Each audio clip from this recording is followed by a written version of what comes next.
Então tá, pessoal. Boa noite para os que estão aqui.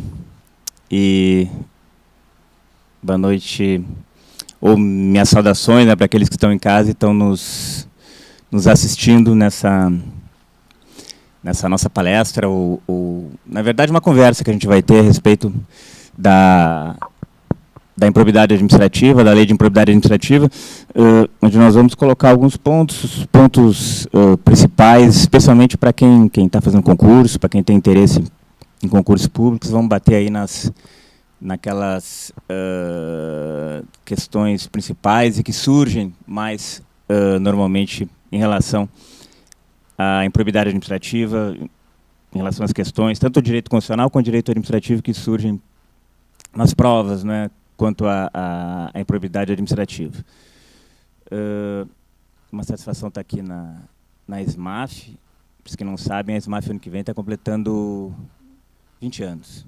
Né?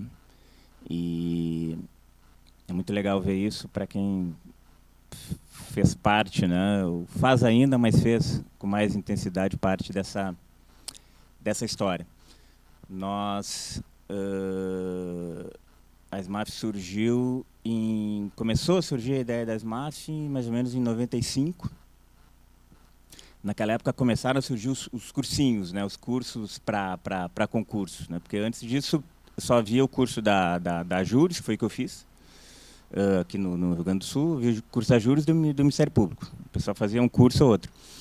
E nessa época começaram a surgir os demais cursos, surgiram muitos cursinhos para concurso, especialmente visando a Justiça, visando o Ministério Público e os concursos para juízes. E a JUF, a Associação Nacional dos Juízes, fazia, sempre que tinha concurso para juízes, fazia um cursinho de uns 3 meses, convidava alguns juízes locais para organizar esse curso. E na época eu tinha entrado na Justiça há um ano e pouco, estava em Porto Alegre já, e fui um dos coordenadores desses cursinhos junto com outros 2 colegas. E nós vimos que o cursinho estava dando muito certo, tinha muita procura, e todo aquele ingresso aí de dinheiro que vinha ia para a JUF, e não necessariamente eram feitas ações em prol dos interesses nossos do juiz do Rio Grande do Sul. E aí nós resolvemos, por que a gente não cria um curso? Né? E resolvemos criar um curso que foi o curso permanente de preparação para a Justiça Federal. Aí reunimos mais alguns juízes, eram 15 na época, e nós nos reunimos e fundamos a Associação Escola Superior da Magistratura Federal, em 97. Né? E aí a coisa foi crescendo. Eu lembro, na época, a coisa foi bem amadora, a gente ganhou uma sala, um espaço até grande. Hoje não tem nenhum espaço ali, mas ganhamos um espaço grande no prédio da Justiça Federal, onde está a seção judiciária hoje, que recente tinha sido inaugurado naquela época. E eu lembro de eu ir para a Zona Norte, em Porto Alegre, e eu procurar cadeiras, comprar cadeiras com o braço ali para o pessoal poder fazer prova. A gente não tinha funcionário, tinha um monitor que ganhava o curso para ficar coordenando as aulas e tal.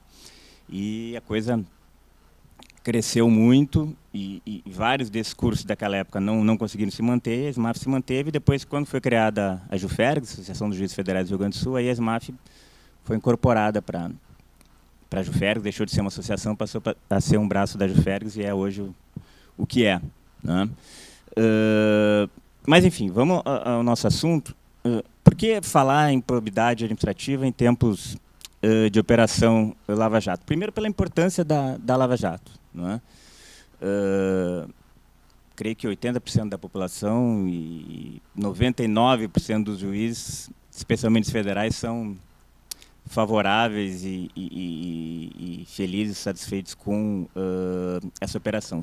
Especialmente nós, juízes do Rio Grande do Sul, né, porque todos sabem que o TRF aqui em Porto Alegre é quem altera ou mantém as decisões da Lava Jato, especialmente do juiz Sérgio Moro. Né? Então a gente tem um contato, se sente participando disso. O doutor Sérgio Moro foi promovido comigo em 99, eu entrei em 94 na Justiça, e ele entrou em 95 ou 96, não me lembro, mas nós fomos promovidos juntos em 99, ainda no prédio antigo do TRF, que é ali na Mostardeiro, onde fica a Advocacia da União hoje. Então, a gente vê o quanto, né, o nosso trabalho ele pode transcender simplesmente ao processo, né? Quanto o trabalho dos juízes federais, isso eu acho que é muito legal para quem está fazendo concurso, quem quer ser juiz, para ver o quanto pode, enfim, né, o nosso trabalho pode ir além do processo e pode atingir realmente a sociedade como essa operação está conseguindo atingir. Eu vejo as pessoas falando muito em coragem, né? Como o juiz Sérgio Moro tem coragem, tal. Claro que tem, com certeza tem muita coragem. Aliás, qualquer juiz que escolhe trabalhar numa vara de crime organizado e lavagem de dinheiro tem que ter, né, coragem. Aliás, dentro da nossa atividade tem que ter um pouquinho sempre, né? Não faz muito tempo um juiz na vara previdenciária recebeu uma carta anônima com ameaça de morte. Então isso acontece com qualquer um em qualquer área. A gente tem que estar sujeito a isso. Mas o que eu vejo nessa operação, quem trabalha numa vara, quem trabalha na justiça do dia a dia, vê, na verdade, o quanto, muito além da questão de ter coragem, é a questão da organização e conhecimento do processo. Que isso é essencial, isso é extremamente importante.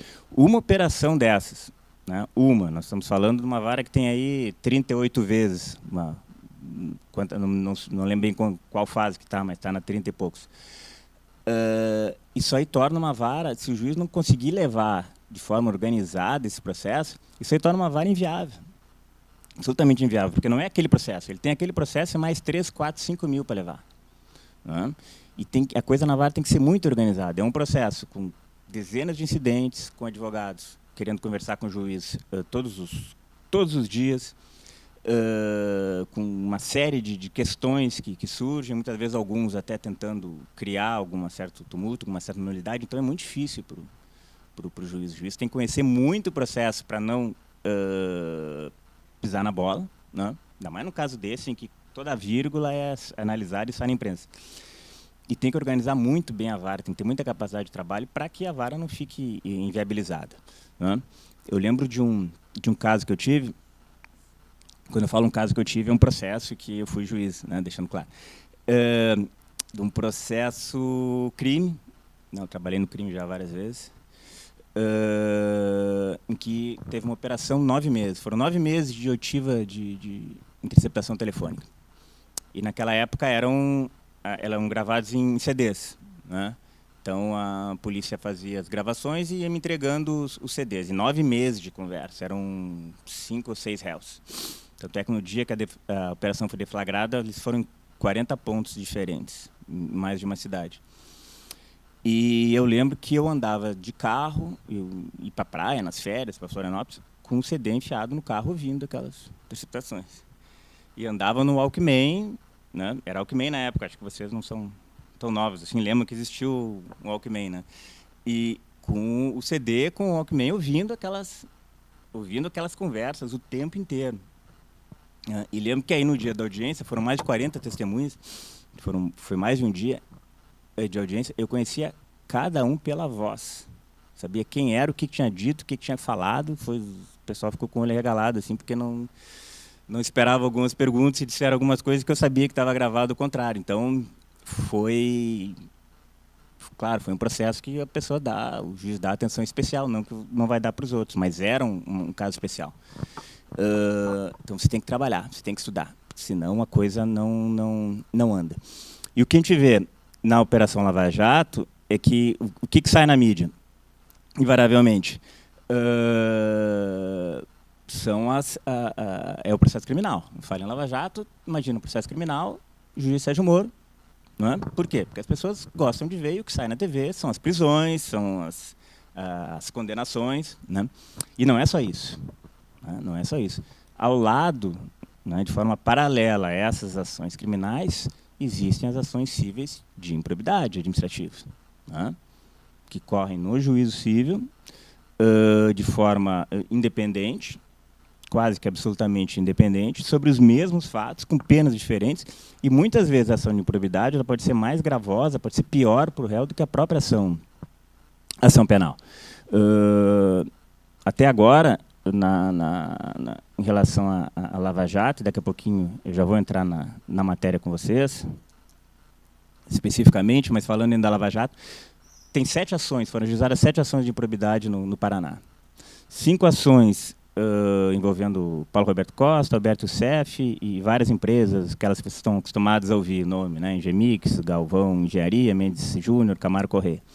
Para vocês terem uma ideia, o Ministério Público está pedindo em ressarcimento entre danos materiais, danos morais e multa civil, nessas ações, 4 bilhões e 500 milhões de reais. Tem outra ação envolvendo o Odebrecht, em que está sendo requerido 7 bilhões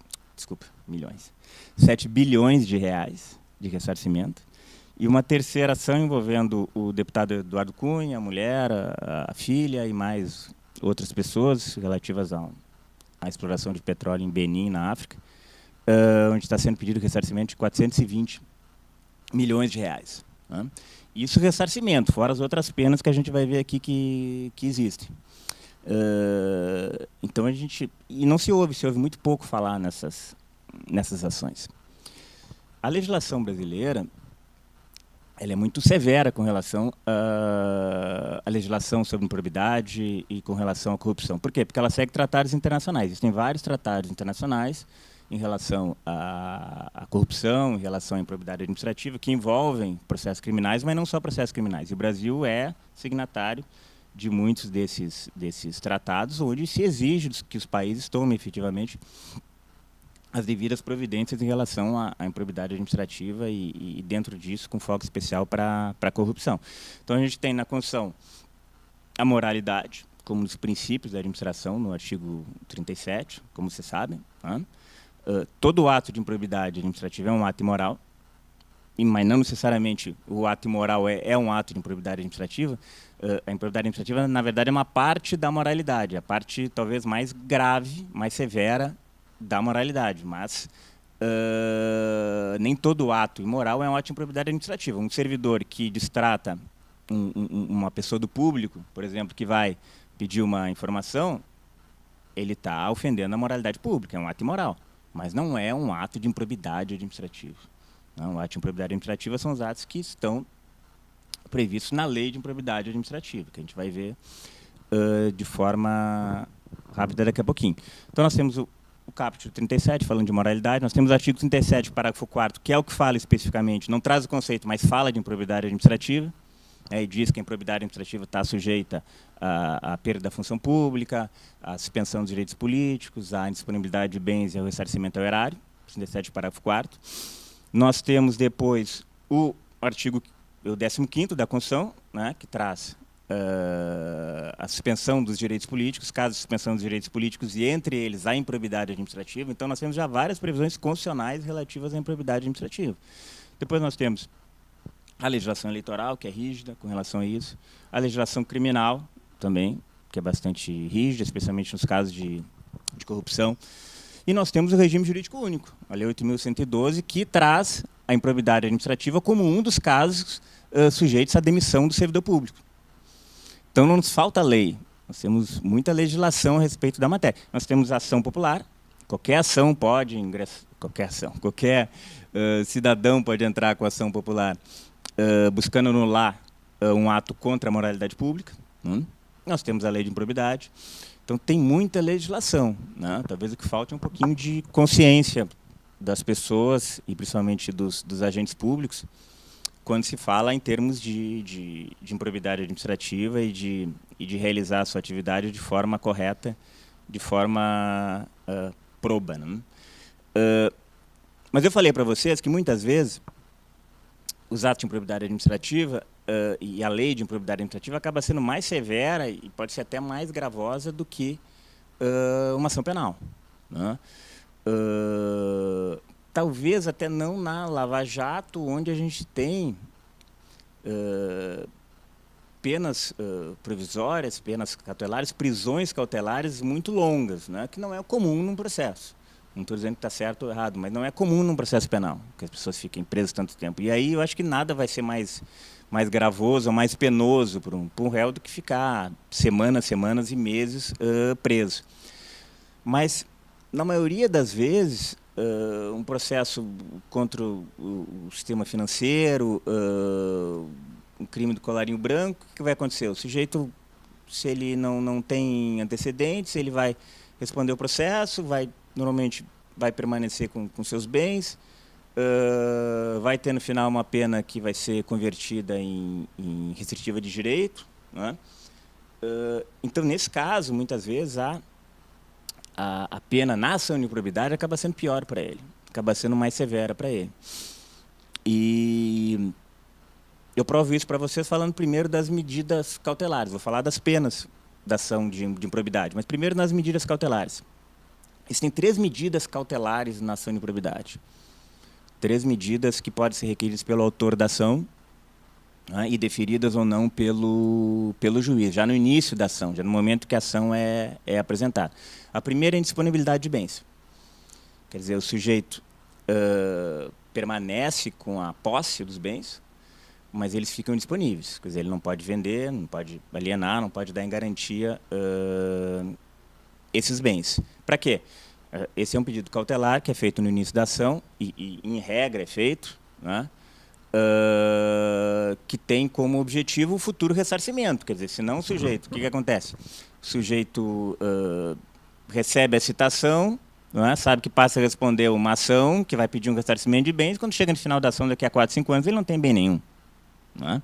Então, o que se pede, e é muito comum, muito raro não pedir, é a indisponibilidade dos bens. Né? Alguém vai dizer, mas ele fica usando os bens, não vai ter grande prejuízo. Vai ter um prejuízo, sem dúvida nenhuma.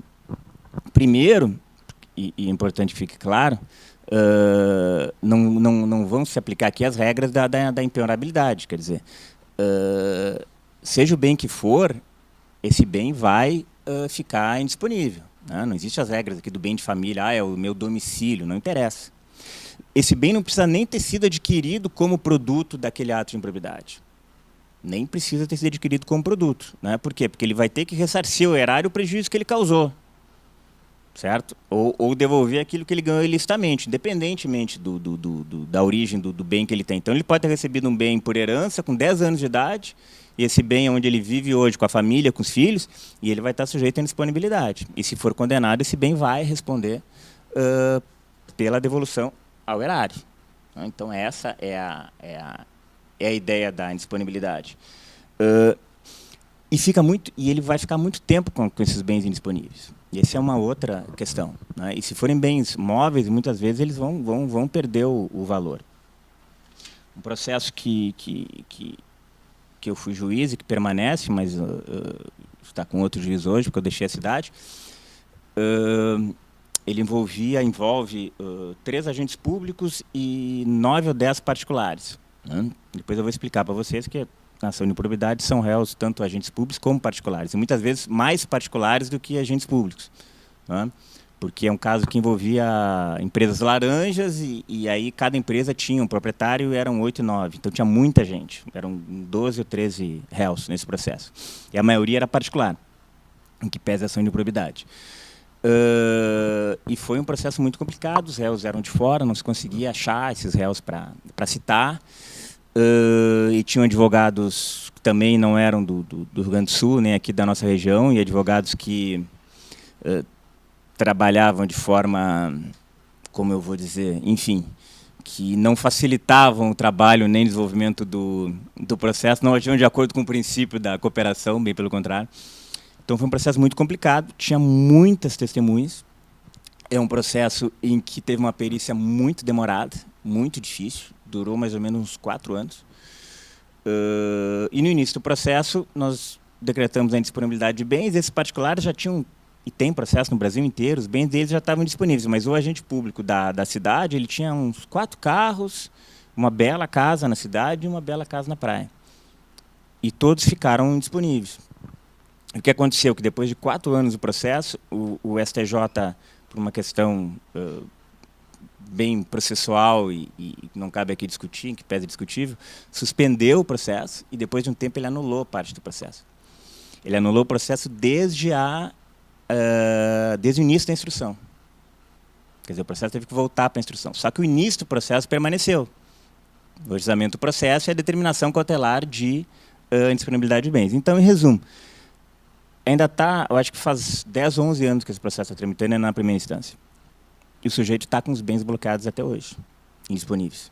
Né? Os veículos não valem mais nada, com certeza. E ele, até por conta desses problemas que teve, uma pessoa que não conseguiu mais sucesso na política, e está com o imóvel preso, deteriorado. Né? O imóvel na praia, né? Quer vender, quer se desfazer, não pode. Já fez vários pedidos e não foi. Então, a indisponibilidade ela causa um prejuízo inegável para o réu. E, além da indisponibilidade, existe aí a segunda medida cautelar que pode ser requerida, que é o sequestro, que é, obviamente, mais grave ainda, porque no sequestro o sujeito mantém a propriedade do bem, mas ele perde, inclusive, a posse. Quer dizer, os bens são tomados com a ideia de que os bens podem se deteriorar se permanecerem com o réu. Agora, esse é um pedido muito incomum do sequestro, somente falando do nosso Ministério Público Federal, que é o autor mais comum das ações de improbidade na Justiça Federal.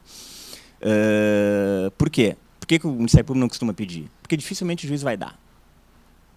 Porque tem que ter uma prova muito robusta no processo, muito grande, de que foi cometida improbidade, já de início, e uma prova muito grande de que aqueles bens vão se deteriorar para o juiz tomar uma medida tão grave assim. E o juiz sabe que, se tomar essa medida, provavelmente o tribunal vai mudar. Né? Então, o Ministério Público não costuma pedir o sequestro dos bens, ele acaba pedindo a indisponibilidade. Inclusive, eu trouxe aqui um trechinho da ação de improbidade da Lava Jato, a ação contra o deputado Eduardo Cunha. E é interessante que fala que o Ministério Público, quando ele pede a indisponibilidade dos bens do deputado Eduardo Cunha, a Procuradoria fala assim: observe-se, porém, que a medida a hora requerida pelo autor é o Ministério Público, né, medida a hora requerida é indisponibilidade, é o que ele requer, a indisponibilidade dos bens do deputado Eduardo Cunha. E faz igual em outros processos contra outros da Operação Lava Jato. Observe-se, porém, que a medida requerida pelo autor procura ao máximo impor o menor gravame possível aos demandados, tanto que, tornados indisponíveis os bens, continuarão na posse e administração deles, ao contrário do que ocorreria se fosse pedido o sequestro, previsto no artigo 16 e parágrafos da Lei de Improbidade Administrativa. Quer dizer, o que eles dizem? Nós estamos sendo bonzinhos com os réus, né, entre aspas, né, porque nós não estamos pedindo sequestro, estamos pedindo a indisponibilidade, que é bem menor. Porque, na verdade, sabe que se pedir o sequestro dificilmente vai ser dado. E a indisponibilidade, sim. Provavelmente o juiz até percebe que o sujeito vai ficar com a posse dos bens, ele vai determinar a indisponibilidade. Então, o Ministério Público já pede o sequestro, já pede a indisponibilidade, não pede sequestro. E aí ele completa dizendo o seguinte: quanto aos bens a serem atingidos pela indisponibilidade, requer-se que a medida recaia sobre todos os ativos integrantes do patrimônio dos demandados, garantindo-se com a cautela postulada o retorno aos cofres públicos dos valores que deles foram desviados no grave e indecoroso esquema de corrupção exaustivamente narrado nessa exordial, bem como a reversão do enriquecimento ilícito. Esse é outro ponto. O que o Ministério Público acaba pedindo? A indisponibilidade de todo o patrimônio do sujeito, de todo o ativo dele, para garantir um ressarcimento futuro. Então, é muito sério, a pessoa fica sem disponibilidade, sem poder alienar nada do seu patrimônio. E esse é o pedido comum, a disponibilidade, comumente os juízes deferem, a menos efetivamente que não haja um mínimo de prova, porque o objetivo é uma medida cautelar, o objetivo é o ressarcimento público, mas sequestro é muito incomum. E a terceira medida cautelar é o afastamento do cargo. Aí só atingindo, claro, quem possui um cargo público. Importante que fique claro que o afastamento do exercício do cargo ou do mandato, ele é uma medida tipicamente cautelar. O que significa isso? O juiz não afasta o sujeito do cargo no início do processo para puni-lo porque já verifica que ele agiu de forma contra a probidade administrativa. Não. É uma medida cautelar apenas nos casos em que se verifica que aquela pessoa, naquela função, pode atrapalhar o andamento do processo. Então, tem que ser justificado nesse sentido. Né? Por exemplo, um deputado que cometeu um determinado delito e os servidores são testemunhas e ele está pressionando os servidores. Né? Aí ele pode ser afastado do cargo.